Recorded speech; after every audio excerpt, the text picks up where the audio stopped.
Hello student, कैसे हो। आज हम नेक्स्ट टॉपिक है पॉलिटिकल पार्टीज़, उससे आगे पढ़ाते हैं। पॉलिटिकल पार्टीज़ में पहले नेशनल पार्टीज़ हैं, उनके बारे में पढ़ लिया। अब हैं स्टेट पार्टीज़। स्टेट पार्टीज़ है, उनकी कंडीशन है मैं ऑलरेडी बता चुका हूँ। ठीक, उसके बाद जो हर स्टेट की, ज़्यादातर स्टेट हैं वहाँ पर खुद की अपनी एक पॉलिटिकल पार्टीज़ है, स्टेट पार्टी। जैसे कि उत्तर प्रदेश, तो उत्तर प्रदेश में समाजवादी पार्टी, ठीक है, शॉर्टकट में बोलते हैं उसको एसपी, समाजवादी पार्टी। ये क्या है, उत्तर प्रदेश की रीजनल पार्टी है। एक है बीएसपी। बीएसपी क्या है, नेशनल पार्टी है, इसलिए इसमें नहीं आएगी।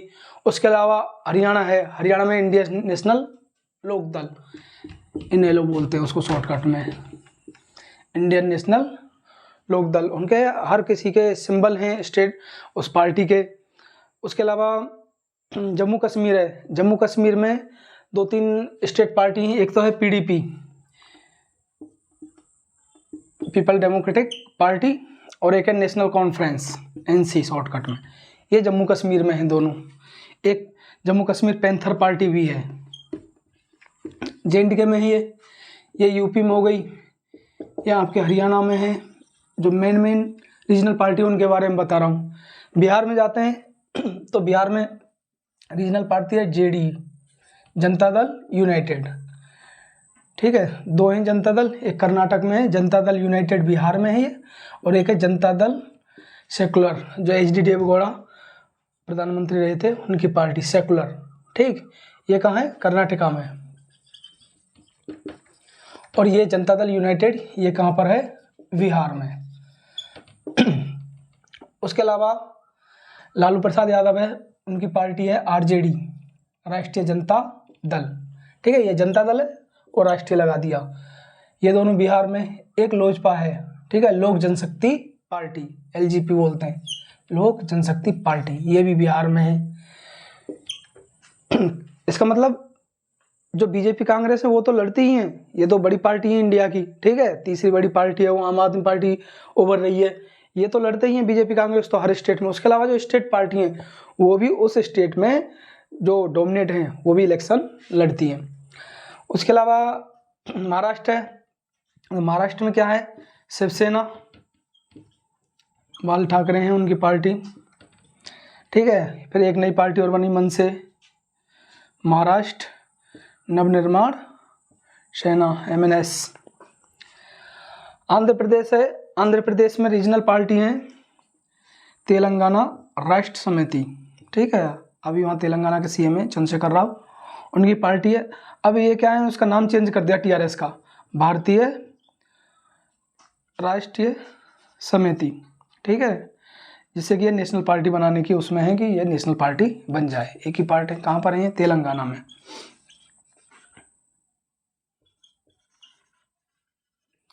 आंध्र प्रदेश है, आंध्र प्रदेश में पार्टी हैं वो हैं वाईएसआर कांग्रेस। ठीक है, अभी इनकी गवर्नमेंट है वहाँ पर, वाईआरएस कांग्रेस। ये कहाँ है, आंध्र प्रदेश में, शॉर्टकट में आंध्र प्रदेश। उसके अलावा टीडीपी, तेलुगु देशम पार्टी, चंद्रबाबू नायडू हैं, उनकी पार्टी, ये भी क्या है, आंध्र प्रदेश में। ये मेन पार्टी है। अब बचा तमिलनाडु। तमिलनाडु में रीजनल पार्टी हैं वो है डीएमके, द्रविड़ मुनेत्र कड़गम, डीएमके, और फिर बनी एआईडीएमके, ये शॉर्टकट नाम है। दोनों क्या है तमिलनाडु में, एक और है पीएमके भी है। ये कहाँ पर है, तमिलनाडु के अंदर। और नीचे चलते हैं, केरला। तो केरला में रीजनल पार्टी हैं, एक है इंडियन मुस्लिम लीग, एक तो मुस्लिम लीग थी मोहम्मद अली जिन्ना की, पाकिस्तान बना लिया, और एक इंडियन मुस्लिम लीग। ठीक, और उसके अलावा केरला कांग्रेस भी है एक, केरला कांग्रेस। कांग्रेस तो नेशनल पार्टी है, और केरला कांग्रेस ये क्या हो गई, रीजनल पार्टी हो गई। दोनों कहाँ पर हैं, केरला में। नॉर्थ ईस्ट के, उसके अलावा उड़ीसा बचा, बीजेडी, बीजू जनता दल, अभी उनकी गवर्नमेंट है, ठीक है।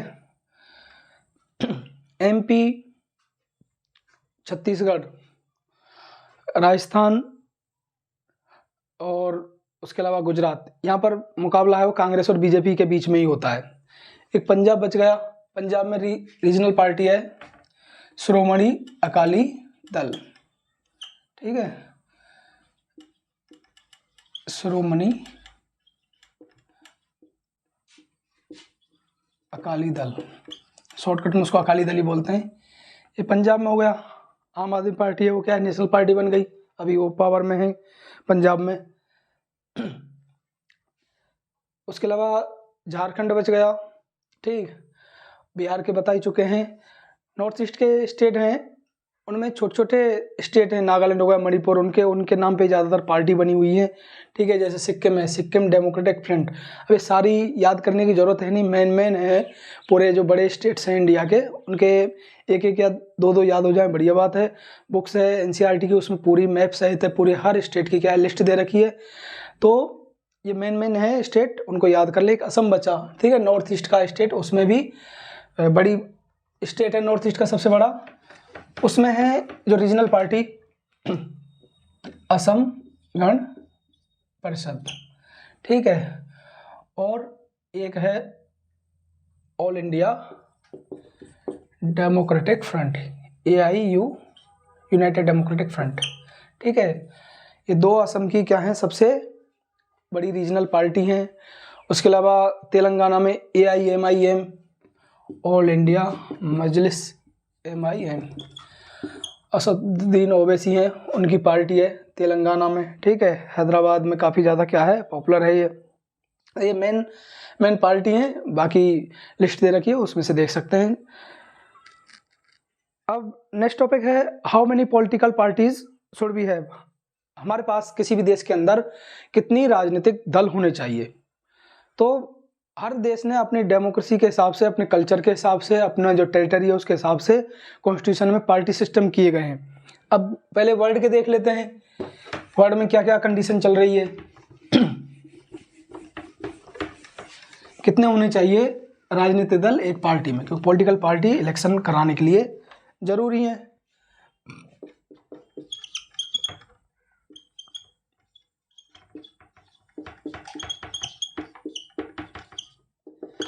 तो पॉलिटिकल पार्टीज हैं, एक वन पार्टी सिस्टम है, वो कहाँ चलता है, जो कम्युनिस्ट गवर्नमेंट होती हैं, one party system communist government कहाँ होती है, चाइना में, ठीक है। तो चाइना में क्या है, एक ही पार्टी है, China communist party.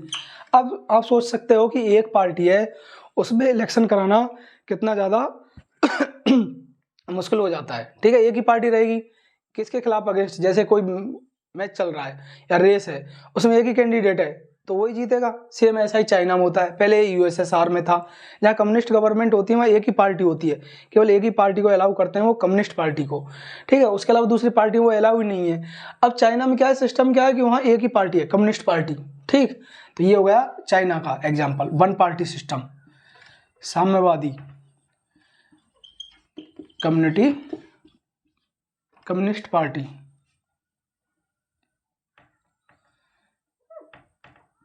Communist party of China, एक ही पार्टी है, एक ही प्रेसिडेंट PM बनते हैं और जो भी सिस्टम है। तो ये सिस्टम है, ये भी इतना ज़्यादा बढ़िया नहीं है, डेमोक्रेसी में ये फेयर सिस्टम नहीं माना जाता है। फिर दूसरा आता है two party system, two party हैं, ज़्यादातर देश हैं उनमें ये टू पार्टी हैं, USA America, UK United Kingdom, यहाँ दो पार्टी हैं। कई जगह और भी छोटी पार्टी हैं, लेकिन जो गवर्नमेंट बनाने की जब रेस्पॉन्सिबिलिटी आती है, उनका नंबर आता है, तो केवल ये दो पार्टी हैं, बड़ी पार्टी, कभी एक हार जाती है, कभी दूसरी जीत जाती है। जैसे यूनाइटेड किंगडम, ठीक है। तो यहाँ पर क्या है, एक तो है लिबरल और एक है कंजर्वेटिव पार्टी। USA यहाँ है डेमोक्रेटिक रिपब्लिक पार्टी, तो यही हारती जीतती रहती हैं। UK वहाँ लेबर पार्टी भी है, लेकिन ज़्यादातर गवर्नमेंट बनती है वो एक तो हो गई लिबरल्स और एक कंजर्वेटिव, इनकी ही गवर्नमेंट बनेगी। तो टू पार्टी सिस्टम डेमोक्रेसी में सबसे अच्छा माना जाता है। Why the reason is stability, ठीक है, एक स्थिरता मिल जाती है, सरकार गिरती नहीं है। नहीं तो मल्टी पार्टी सिस्टम में उसमें देखते हैं सरकार बीच में ही गिर जाती है, कंप्लीट पूरे 5 साल कर नहीं पाती है। तो ये 2 पार्टी सिस्टम है, सबसे बेस्ट पार्टी सिस्टम माना जाता है डेमोक्रेसी के अंदर। ठीक है, एक हार गई एक जीत गई, 2 ही हैं, तो एक जीतेगा, सरकार गिराने और इनका कोई मतलब ही नहीं है, तो ये स्टेबल है। अब इंडिया में देखते हैं, इंडिया में कौन सा सिस्टम अपनाया। इंडिया में अपनाया हमने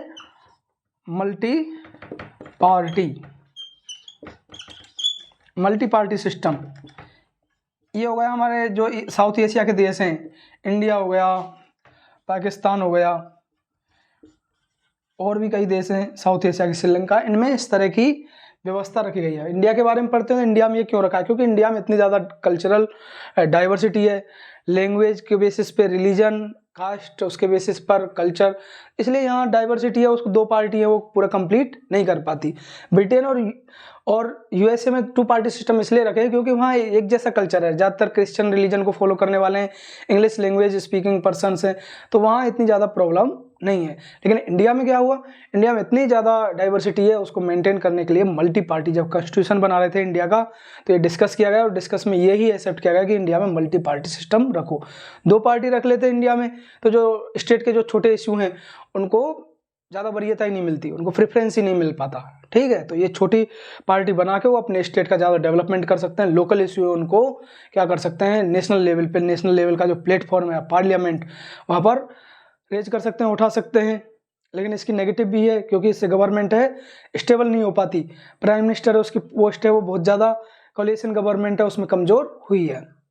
मल्टी पार्टी सिस्टम में क्या है, एक पार्टी नहीं जीत पाती है तो ये क्या बना लेते हैं, तो चुनाव या चुनाव से पहले गठबंधन, कोलिशन बना लेते हैं। ठीक, कोलिशन गवर्नमेंट बना लेते हैं, इसको फ्रंट भी बोलते हैं या अलायंस। ठीक है, पार्टी है, कई जो पार्टी मिलके एक ग्रुप बना लेती हैं उसको बोलते हैं अलायंस या फ्रंट, और ऐसी गवर्नमेंट होती है उसको बोलते हैं कोलिशन गवर्नमेंट, गठबंधन सरकार। ठीक है, हिंदी में बोलते हैं इसको गठबंधन।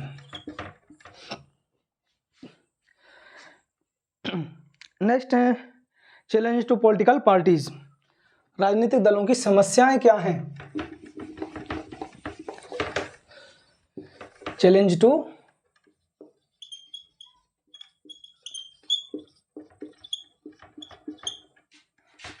पॉलिटिकल पार्टीज,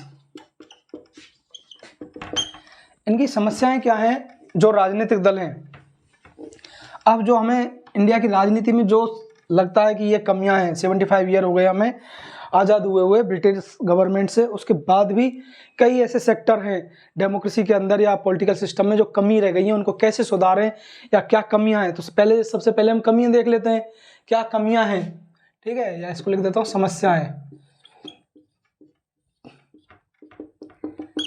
पहली है इंडिया में there is no lack of internal democracy, India में आंतरिक लोकतंत्र नहीं है, लैक ऑफ इंटरनल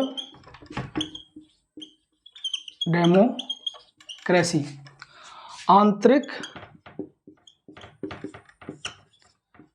लोकतंत्र का अभाव।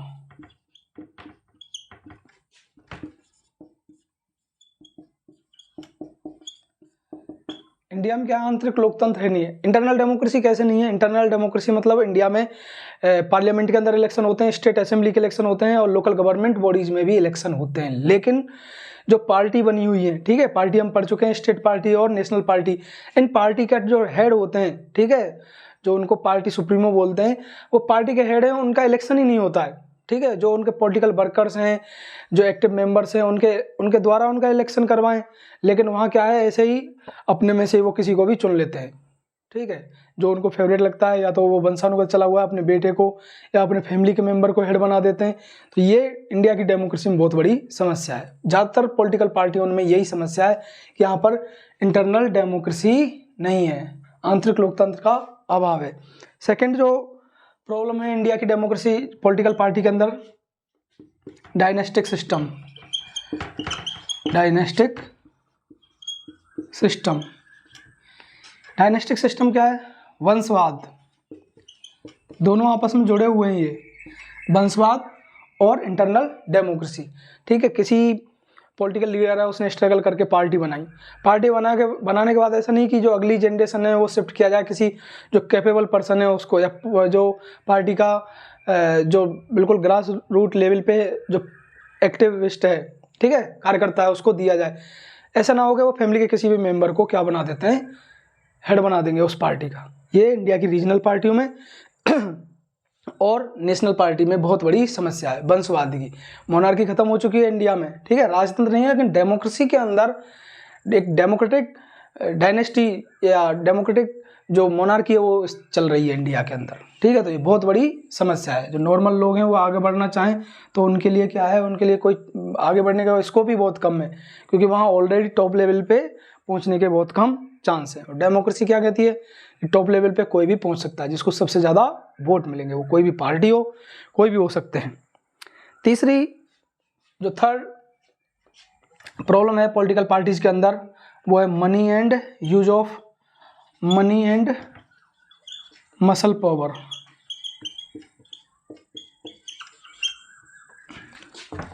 मनी एंड मसल पावर, धन एवं बाहुबल, धनबल एवं बाहुबल। अब ये धनबल और बाहुबल क्या है, मनी। इलेक्शन है उनमें बहुत ज़्यादा पैसे खर्च होते हैं, छोटे से छोटा इलेक्शन होता है, सरपंच के इलेक्शन हो, जिला परिषद के, म्यूनिसिपल काउंसिल उनके इलेक्शन होते हैं, वार्ड मेंबर के, बहुत ज़्यादा पैसे हैं वो खर्च होते हैं। Government election commission of India उसने एक लिमिट सेट कर रखी है, लेकिन उसको भी क्रॉस कर जाते हैं, ठीक है, वो रिकॉर्ड में नहीं आते, लेकिन अंदर अंदर बहुत ज़्यादा इलेक्शन है उनमें बहुत ज़्यादा पैसे खर्च होते हैं। मसल पावर, जो बाहुबली हैं, क्रिमिनल जो पीपल्स हैं वो राजनीति के अंदर है। टिकट किनको मिलता है, जिनके पास या तो बहुत ज़्यादा पैसा है या वो बहुत ज़्यादा क्या है, बाहुबल हैं, ठीक है। आज से कम 25-30 साल पहले बिहार और यूपी में इलेक्शन कराना बहुत बड़ी जिम्मेदारी थी इलेक्शन कमीशन ऑफ इंडिया की। बहुत बड़ी समस्या फेस करनी पड़ती थी जो इलेक्शन कराते थे वहाँ, क्योंकि वहाँ मसल पावर, ठीक है, पहले ईवीएम उससे नहीं होते थे, जो वॉलेट बॉक्स हैं उनसे होते थे इलेक्शन, और उसमें क्या करते थे वो, ठीक है, आते थे और बूथ कैप्चरिंग करके वो जो पेटियाँ होती है, डिब्बे होते हैं, उनको लेके चले जाते थे। तो ये धीरे धीरे समय के अनुसार इस पर काबू किया गया। फिर मशीन आ गई, मशीन आने से बहुत ज़्यादा क्या हो गया, कंट्रोल हो गया। तो ये बहुत बड़ी समस्या है, अब भी बनी हुई है। मनी और मसल पावर, जो पैसे वाले हैं केवल उनको ही टिकट मिलता है, एक नॉर्मल पीपल जाते हैं, ठीक है, उसने बहुत ज़्यादा ज़मीन लेवल पर पार्टी के लिए काम किया है, लेकिन जब एमएलए एमपी के टिकट लेने की बारी आती है तो टिकट इंडिया की जो पार्टीज़ हैं वो किसको देती हैं, जिसके पास ज़्यादा पैसा है, बिजनेसमैन है, वो पैसे ले आते हैं। अब या फिर बिजनेसमैन दो तरह से पॉलिटिक्स को इंटरफेयर करते हैं, या तो वो खुद टिकट ले लेते हैं या राज्यसभा के द्वारा चले जाते हैं, उसमें भी नहीं गए, चुनाव नहीं लड़ रहे हैं, तो वो पॉलिटिकल पार्टी को क्या है, चंदा देते हैं, फंडिंग करते हैं, और उस फंडिंग करने के बाद फिर क्या करते हैं, अपनी पार्टी है या अपनी जो कंपनियां हैं उन कंपनियों के फेवर वाले कानून बनाने का काम करते हैं। तो ये बहुत बड़ी समस्या है, मसल पावर, ठीक है, बाहुबली। 3 हो गए। नेक्स्ट 4th है no meaningful choice. No meaningful choice, लोगों के पास क्या है, कोई चॉइस ही नहीं है, अच्छे नेताओं की कमी है, ठीक है। इतनी सारी पार्टी बन गई इंडिया में, 7 तो नेशनल पार्टी हैं और 750 के आसपास स्टेट पार्टी हैं, और भी छोटी छोटी पार्टी बनती हैं, मर्ज हो जाती हैं, फिर नहीं बनती हैं। लेकिन 75 ईयर के अंदर लोग हैं उनका इतना ज़्यादा कॉन्फिडेंस नहीं हुआ है कि एक अच्छे नेता हैं वो बने, जो इंडिया के फ्रीडम स्ट्रगल के समय जो लीडर दिखाई देते थे, महात्मा गांधी जी हो गए, ठीक, लाल बहादुर शास्त्री हो गए, इस तरह से लीडर हैं प्रेजेंट टाइम में। हमारी बाल गंगाधर तिलक हो गए, ऐसे लीडर हैं, लाला लाजपत राय हो गए, ऐसे लीडर हैं वो प्रेजेंट टाइम की पॉलिटिक्स में देखने को नहीं मिलते। इसलिए चॉइस नहीं है लोगों के पास, लोगों का वोट देने का मन नहीं करता, ठीक है। कई तो नोटा का बटन है उस पर दबा के आ जाते हैं, कई 70% के आसपास ही वोटिंग होती है, ज़्यादातर स्टेट 70-75 के बीच में ही रहती है, कई में तो इससे भी नीचे रेशियो। तो ये डेमोक्रेसी में 4 हमारी पॉलिटिकल पार्टियों में बहुत बड़ी समस्या है। पहला, लैक ऑफ इंटरनल डेमोक्रेसी, चुनाव नहीं कराते हैं अपनी हेड पोस्ट के लिए या जो उनके सेक्रेटरी होते हैं उनके लिए, डायनेस्टिक सिस्टम चला हुआ है, वंशवाद चला हुआ है, ठीक। और तीसरा है मनी एंड मसल पावर, और 4th there is no meaningful choice, ठीक है, अच्छे नेता हैं उनकी बहुत बड़ी कमी है। तो ये 4 समस्या हो गई। क्वेश्चन आते हैं तो इस तरह से इनकी डिटेल करके लिख सकते हैं हम। नेक्स्ट है चैलेंज हो गई। अब इनको how can be reform political parties, राजनीतिक दलों को कैसे सुधारें, ये तो समस्याएं हो गई। अब इन समस्याओं को कैसे सुधारा जाएगा, हाउ टू रिफॉर्म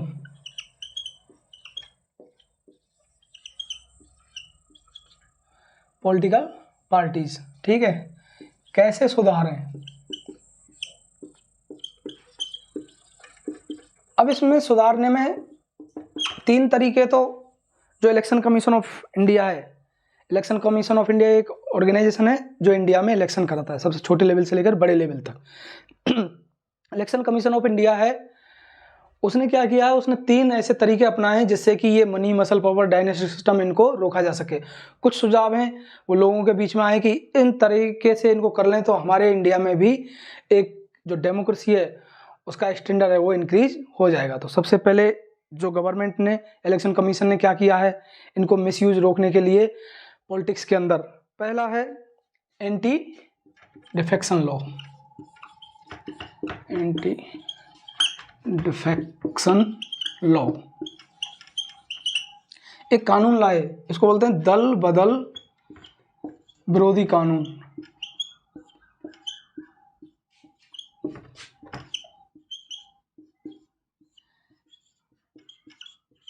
ये दल बदल विरोधी कानून क्या है, इस कानून के अंदर, दल बदल विरोधी कानून के अंदर, यदि किसी पार्टी से चुनाव जीत के आए, पार्टी से चुनाव तो जीत के आ गए, लेकिन फिर जब गवर्नमेंट बनाने का नंबर आया तो एमएलए एमपी होते हैं क्या हैं, जिसकी गवर्नमेंट बन रही है, जो पैसे देते हैं उनकी तरफ चले जाते हैं। ये बहुत बड़ी समस्या थी, इसको रोकने के लिए इलेक्शन कमीशन ऑफ इंडिया ने एक कानून बनाया, एंटी डिफेक्शन लॉ, दल बदल विरोधी कानून। यदि अब कोई मेंबर है, इलेक्शन इंडिपेंडेंस भी लड़ा है या किसी पार्टी से, और जीत के फिर सरकार बनाने का नंबर आया तो वो उधर चला गया कि यहाँ मिनिस्टर पोस्ट मिल जाएगी, पैसे मिल जाएंगे, या 5 साल मेरे बढ़िया कट जाएंगे, उसके लिए वो दूसरी पार्टी में चले गए, तो उसकी जो मेंबरशिप है वो कैंसिल कर दी जाएगी, सदस्यता रद्द, ठीक है, मेंबरशिप है क्या होगी, कैंसिल होगी।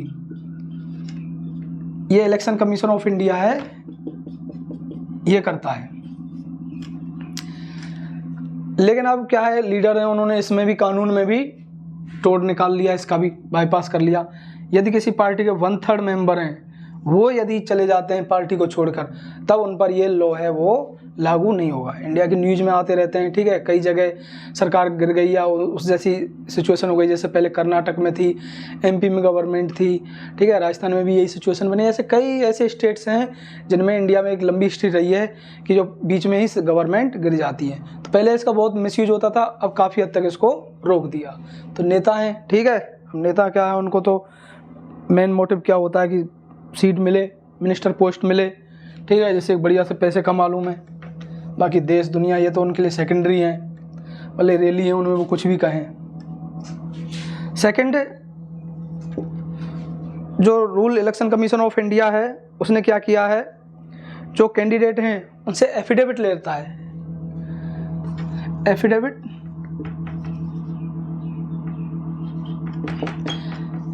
शपथ पत्र एफिडेविट क्या होता है, इस एफिडेविट में उनको इन्फॉर्मेशन देनी होती है कि मेरे खिलाफ कोई भी क्या है, ना तो क्रिमिनल केस चल रहा है, ठीक है, ना मैं कभी जेल में रहा हूँ, या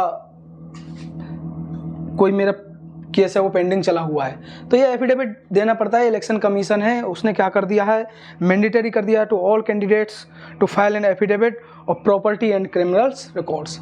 उनके क्रिमिनल रिकॉर्ड्स और प्रॉपर्टी की पूरी जानकारी देनी पड़ती है, और पैसे कहाँ से आए ये भी देना पड़ता है, ठीक है। ऐसा नहीं कि उसने दिखा दिए कि मेरे पास है 100 करोड़ रुपए, अब बताने पड़ेंगे 100 करोड़ रुपए कहाँ से आए, उसकी पूरी डिटेल देनी पड़ती है, इतने का घर है, ठीक है, इतने की ज़मीन है, या मेरी कोई फैक्ट्री लगी हुई है, बिजनेस है, वहाँ से मेरी इनकम हुई और तब जाके इतने हुए, ठीक है।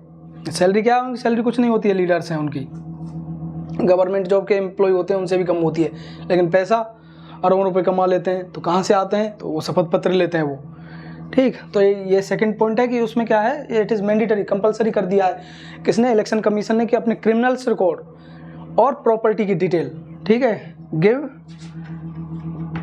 Detail of property and criminal records. अब राजनीति में आते हैं तो क्या है, केस साथ साथ चलते रहते हैं, आंदोलन करे, ठीक है, उस पर केस चला दिया शांति भंग का, और भी कई उन पे केस चलते ही रहते हैं। तो उन केसों को यदि चल रहा है, पेंडिंग है, तो वो चुनाव नहीं लड़ सकता। यदि उसका जो बरी हो गया, ठीक है, केस है वो ख़त्म हो गया, तो ही वो इलेक्शन लड़ सकता है, उसका जो रजिस्ट्रेशन है वो अलाउ किया जाएगा। Otherwise election commission of India उसकी जो फॉर्म है, नॉमिनेशन फॉर्म है, उसको ही कैंसिल कर देगा। काफ़ी ज़्यादा रोका गया, कई ऐसे लीडर हैं, ठीक है, लेकिन पार्टी का हेड है वो जेल में है, और जो नीचे लेवल के लीडर्स हैं उनके द्वारा ही वो काम करवा रहा है, पार्टी जिता दे रहे हैं। ऐसा भी इंडिया की पॉलिटिक्स में देखा जाता है। तीसरा, जो रिफॉर्म करने की जो स्थिति की है इलेक्शन कमीशन ऑफ इंडिया ने, वो एक ऑर्डर निकाला है to submit there ITR, income tax return, ठीक है, ITR शॉर्टकट में बोलते हैं, इनकम टैक्स रिटर्न। ये इनकम टैक्स आयकर का वितरण, ठीक है, हिंदी में बोलेंगे इसको आयकर का विवरण, जो ईयरली हर साल है, और पार्टी और कैंडिडेट दोनों अपनी इनकम टैक्स रिटर्न है वो जमा कराएं या भरें, और भरने के बाद जो जमा कराएं। ये क्या होता है, टैक्स की डिटेल होती है। टैक्स की डिटेल है, गवर्नमेंट है वो, उसका जो फाइनेंस कमीशन है उसके द्वारा लिए जाते हैं, और पॉलिटिकल पार्टी उनको कंपलसरी कर दिया कि ये इलेक्शन कमीशन ऑफ इंडिया में सबमिट कराएं। उनसे पता लग जाएगा पैसे कहाँ से आ रहे हैं। अब कोई लीडर है, स्टार्ट किया उसने राजनीति में आना, उसके पास कोई पैसा नहीं थे, ठीक है, 2 लाख थे, 5 लाख थे ज़्यादा से ज़्यादा, और जैसे जैसे उसने एक बार MLA बना और उसके पास पैसे आ गए 100 करोड़। अब 100 करोड़ कहाँ से आ गए, तो हर साल इनकम टैक्स रिटर्न भरो, उससे पता लगेगा कि इस साल इसके इतने बढ़े, अगले साल इतने पैसे बढ़े, और फिर लास्ट में इतने आ गए। अदरवाइज़ क्या होता है, चंदा लेते हैं, ठीक है, और या फिर जो ब्लैक मनी होती है उसके द्वारा उनकी इनकम बढ़ जाती है। तो ये 3 तो क्या है, कानून है या जो तरीके अपना है इलेक्शन कमीशन ऑफ इंडिया ने, ये तो प्रेजेंट टाइम में चल ही रहे हैं। इनके अलावा और कुछ तरीके हैं, उनको एडॉप्ट करके भी हम पॉलिटिकल पार्टीज हैं उनकी जो समस्या है या उनमें जो कमियां हैं उनको सुधार सकते हैं। ठीक, 3 तो यही है। चौथी समस्या हो गई, फोर्थ,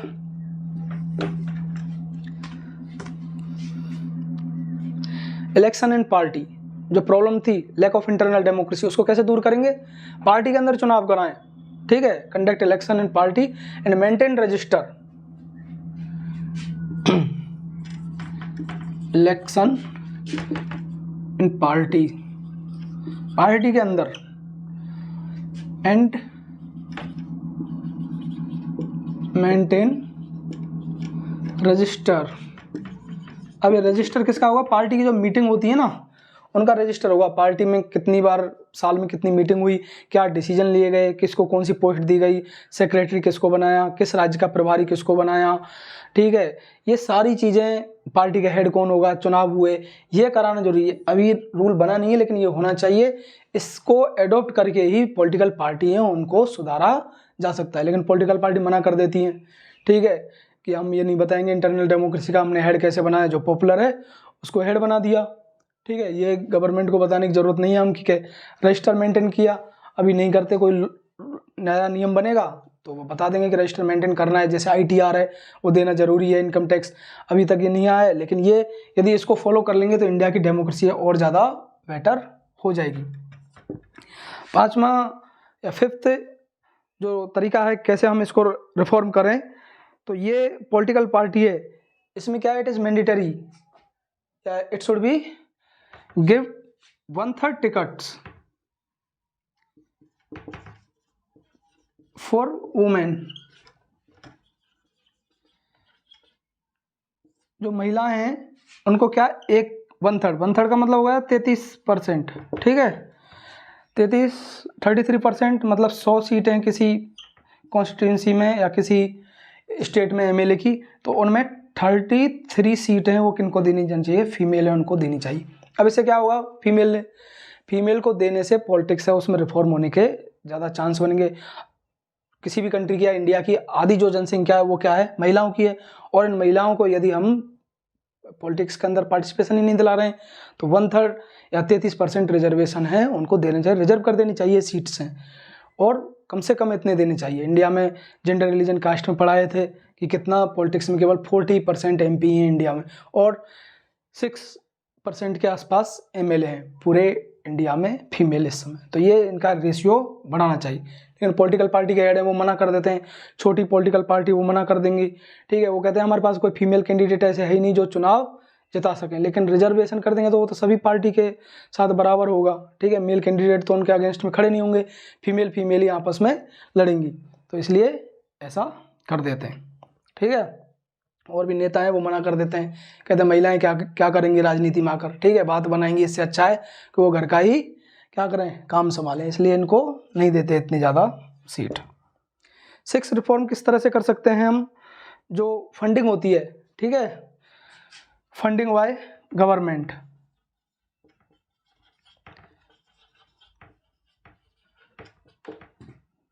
जो सरकार है फंडिंग करे, मतलब जो पैसा है कौन दे, सरकार देगी। किसके लिए, चुनाव के लिए, फॉर इलेक्शन। चुनाव के लिए चुनाव के लिए गवर्नमेंट है वो पैसा दे। पैसा किस बेसिस पे देंगी, बड़ी पार्टी है उनको ज़्यादा पैसा मिलेंगे, तो जिसको उस स्टेट के अंदर जहाँ इलेक्शन हो रहे हैं जितने % वोट मिले उसके हिसाब से उनको गवर्नमेंट है वो पैसा देगी। अभी ये पार्टी है उनको चुनाव लड़ने के लिए पैसे कहाँ से लाते हैं, एक तो पार्टी फंड होता है, उसके अलावा बिजनेसमैन है उनसे वो क्या है, चंदा लेते हैं। चंदा मतलब पैसे लेते हैं, उनके पास जाते हैं और पैसा लेने के बाद क्या करते हैं, उनसे कहते हैं कि हमें दे दीजिए चुनाव लड़ने। और लड़ने के बाद अब पहले क्या ब्लैक मनी में आता था चंदा, अब गवर्नमेंट ने कानून बना दिया, ITR है कंपलसरी कर दिया और ये एफिडेविट देना पड़ता है। अब वो क्या है, चेक के द्वारा या कैश है, कैश नहीं या जो ऑनलाइन सिस्टम है उसके द्वारा पे करेंगे पार्टी में और फिर वो चंदा उस इकट्ठा हो जाता है, उससे वो चुनाव लड़ते हैं। अब गवर्नमेंट चाह रही है कि इसको मिसयूज रोकने के लिए क्या करें, गवर्नमेंट खुद पैसा दे, ठीक है। गवर्नमेंट है उसे फाइनेंस कमीशन वहाँ से लें और फिर क्या करे, वो पैसा देने का काम करें। तो छोटी पार्टी हैं उनको तो कम पैसे मिलेंगे, बड़ी पार्टी कांग्रेस हो गई, BJP, इनके पास ज़्यादा पैसा मिलेंगे, इसलिए इनका विरोध करते हैं, ठीक है, कि इनके पास ज़्यादा पैसा हो जाएंगे तो उसका मिसयूज होगा। इंडिया के इलेक्शन क्या फेयर होते हैं नहीं, इलेक्शन आपने देखे होंगे, या बड़े हो जाओगे तो पहली बार जब 18 साल से ऊपर के हो जाए पहली बार वोट दोगे तो पता लगेगा कि इंडिया के जो इलेक्शन होते हैं उनमें कितनी जो मिस प्रैक्टिस हैं वो यूज की जाती हैं, ठीक है। अवैध रूप से शराब बांटी जाती है और पैसे बांटे जाते हैं। ये इंडिया के ज़्यादातर स्टेट्स हैं उनमें कॉमन प्रैक्टिस है, किसकी, जो इलेक्शन होते हैं उनमें। 3 तरीके गवर्नमेंट ने कर रखे हैं, 3 ये सुझाव हैं। उसके अलावा 1-2 और सजेशन है कि किस तरह से इनको पॉलिटिकल पार्टीज हैं इनको सुधारा जाए। जो जनता है उसको अवेयर होना चाहिए, जागरूक होनी चाहिए, और जितनी ज़्यादा पीपल हैं वो अवेयर होंगे, डेमोक्रेसी है उसकी जो क्वालिटी है, the quality of democracy depend upon the awareness of people. जितने ज़्यादा अवेयर होंगे पीपल उतने उनके अच्छे लीडर मिलेंगे, ठीक है। गलत कानून नहीं बना सकते हैं, डेमोक्रेसी सही ढंग से काम करेगी, जो दूसरी पार्टी छोड़ के चले जाते हैं ये नहीं कर सकते। इसके लिए प्रेशर बनाना चाहिए, ठीक है, पीपल प्रेशर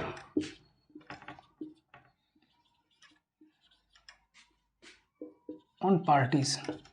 अब ये प्रेशर कैसे बनाएं, प्रेशर बनाएं इन पे पिटीशन लगा के, याचिका,